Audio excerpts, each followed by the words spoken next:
Pozdrav svima vama koji gledate video, a u ovom videu pokazat ću jednu osnovnu filtraciju podataka.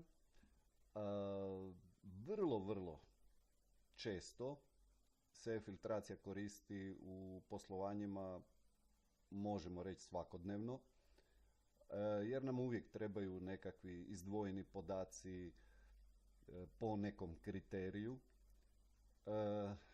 Evo prvo da pojasnim malo pripremljene ove podatke. Imamo nekakvo prodajno mjesto po raznim gradovima, zaposlenik 1, 2, 3, datumi, proizvodi, artikli, dakle isto tako različiti, i prodaja komada.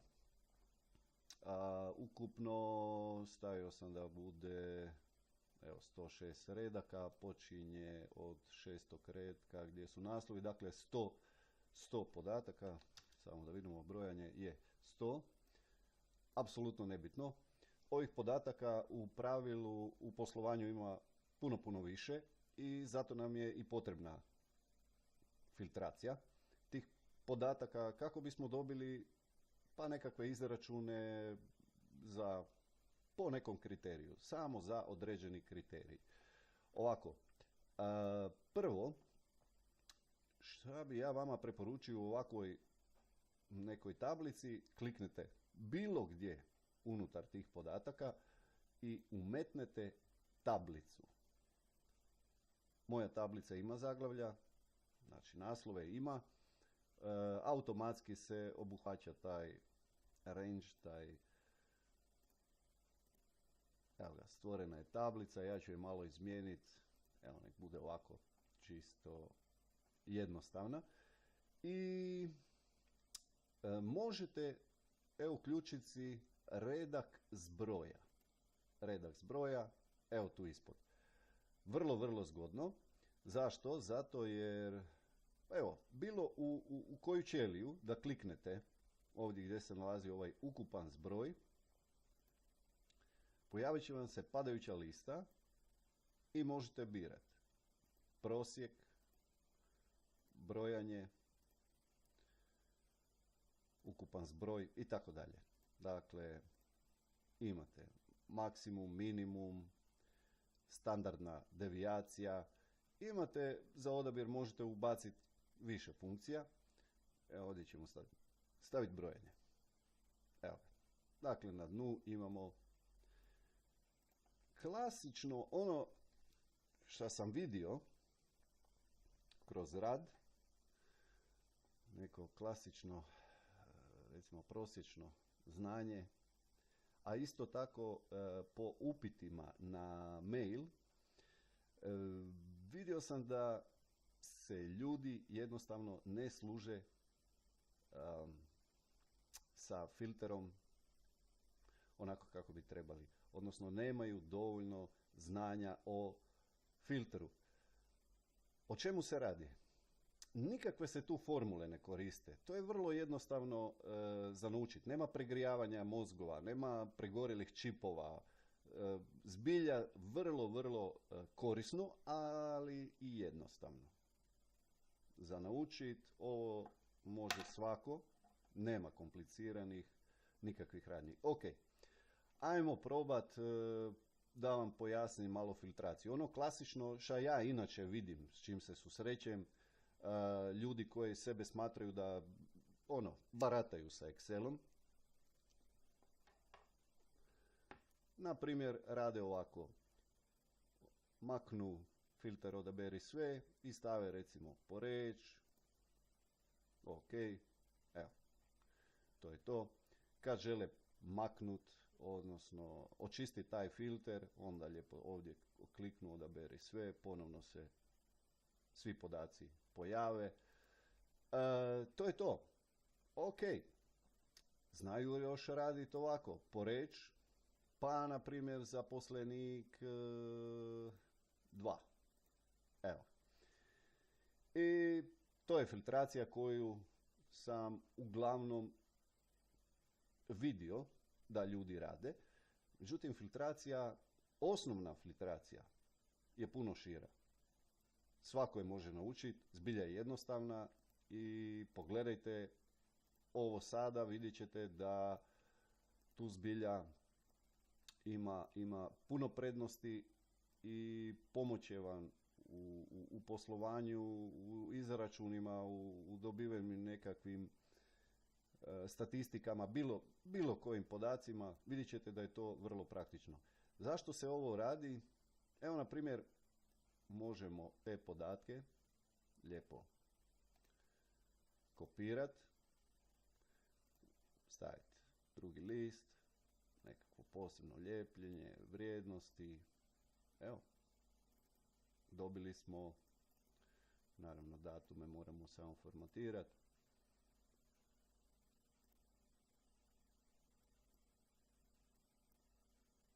Evo, vrlo brzo i jednostavno, ali ajmo mi vidjeti šta još to može.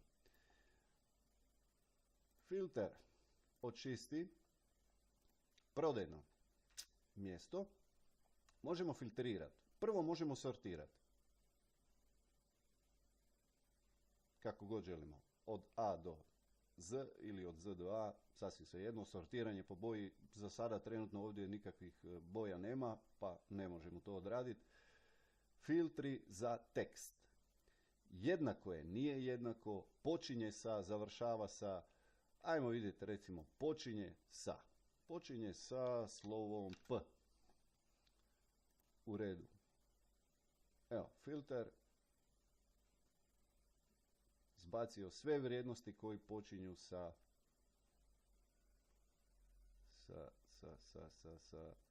slovom P. Ajmo očistiti. Idemo vidjeti još nekog, recimo, sadrži slovo Č. Evo ga. Vrlo brzo i jednostavno imamo prilagođeni filter kojeg možemo prilagođavati našim potrebama filtracije. Jednako, nije jednako, je veće od, je veće ili jednako od, manje od i tako dalje. Ok. Ajde da vam pokažem, recimo datumi. Vrlo interesantno, po datumima jednako je prije, poslije, između, sutra, danas, jučer, sljedeći tjedan, ovaj tjedan, prošli tjedan, sljedeći mjesec, ovaj mjesec, prošli mjesec, kvartalno, sljedeća godina, ova godina, prošla godina, tekuća godina. Svi datumi unutar, evo, označimo si kvartal ili mjesec, dakle ovi vremenski periodi, ajmo staviti, ne znam, rujan, evo ga. Vrlo jednostavno, praktično, ukupan zbroj nam automatski izbacuje cifre, brojevno ima 4 artikla ili 4 transakcije nekakve, nebitno koliko je to komada. U redu. Ovdje vidimo 200, 350, ajmo ovako. Isto tako filtracija za komade. Jednako je, znači filtri za brojeve, jednako je, nije jednako, veće od, veće ili jednako, manje od, manje ili jednako, između, pa ajmo staviti između. Je veće ili jednako od, je manje ili jednako od. Dakle, veće ili jednako, stavimo pa 355 i manje od, nek bude, pa baš i nema, 450. U redu. Evo. Dobili smo točno ono što smo tražili. Još jednu za filtraciju za datume, koja vam može biti vrlo interesantna, je prilagođeni filter Kad se radi o filtraciji datuma, je poslije ili istovremeno sa, dakle, period, na primjer, za jednu godinu ili jedan mjesec, ili možda neki vremenski period, ovdje ste vidjeli da možemo odmah filtracijom odrediti točni mjesec koji želimo, pa evo. Ali dobro je ovo znat, na primjer, kada filtrirate datume,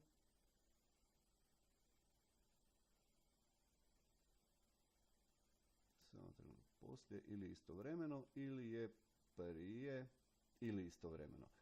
Dakle, datum ćemo možemo kroz ovu padajuću listu odabirati. Ajmo stavite recimo 16.4. Ili možemo isto tako koristiti kalendar. Nećemo ga staviti, evo stavit ćemo. Evo. Vrlo jednostavno, praktično. Bez ovakvih filtracija nikakvi podaci nisu baš praktični za izračune. Ovako kopiramo te podatke, prenesemo ih gdje god mi željeli. Evo ponovno da izmijenimo kratki datum. Evo,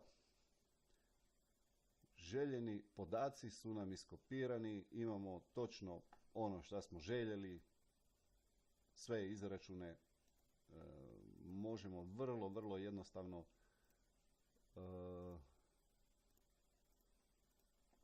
odrađivati. Ok, ovo je jedan jednostavan filtar koji zbilja nema nikakve mudrosti. Sad ćemo pokušati u drugom videu preći na naprednije filtriranje.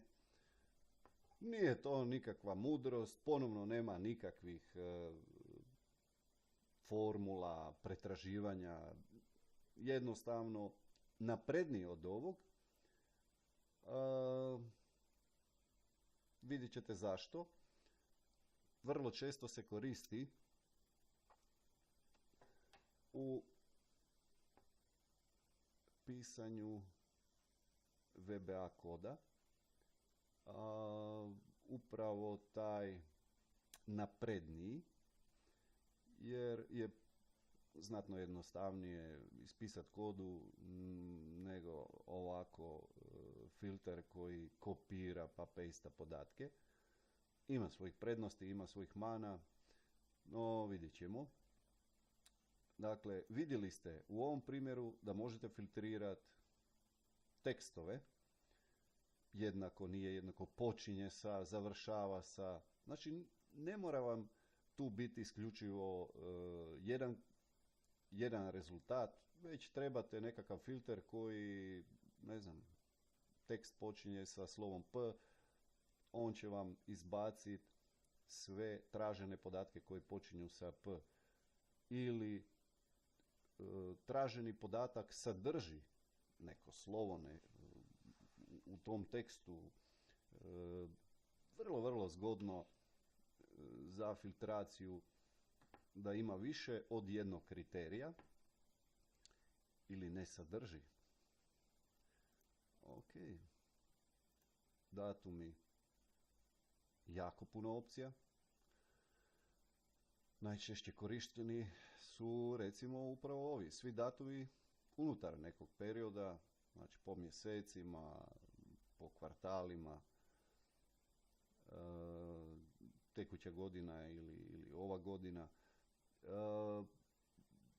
Jako jednostavno za korištenje. Da pokažem još jedan način filtracije kojeg sam spomenuo u početku. Recimo da imate nekakve podatke koje iz nekog razloga vi označavate sebi u raznim bojama, pa evo ga, filtriranje po boji.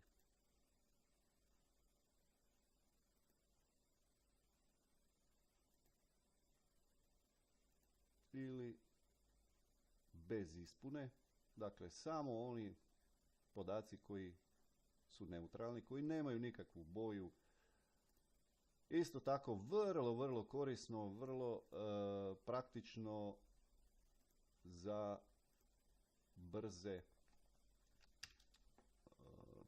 brzu filtraciju, za brze izračune.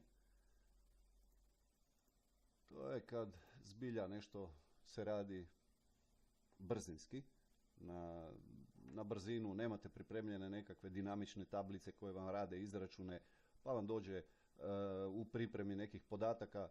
Na ovaj način vi vrlo brzo isfiltrirate te podatke, ubacite negdje gdje vam je to potrebno. Jako korisna funkcija. Filtar je zapravo svakodnevno korištena i pogledajte i sljedeći video naprednog filtriranja. Vidjet će da nema ničeg, opet nema pregrijavanja mozgova, opet nema nikakvih čipova koji će biti pregrijani. Zbilja vrlo jednostavno, a koliko će vam to olakšati izračune, procijenite sami i budite sigurni da ovakve filtracije će vam ubrzati vašu pripremu nekakvih podataka ili izračune ovako koji dođe vam nadređeni i kaže ok, daj mi čim brže te podatke. To je nekakav način da najbrži da dođete do njih. Ovisi o bazi podataka naravno, ali bez obzira na veličinu vi te podatke možete vrlo jednostavno dobiti. Ok, to bi bilo to, da ne duljim. Pozdrav.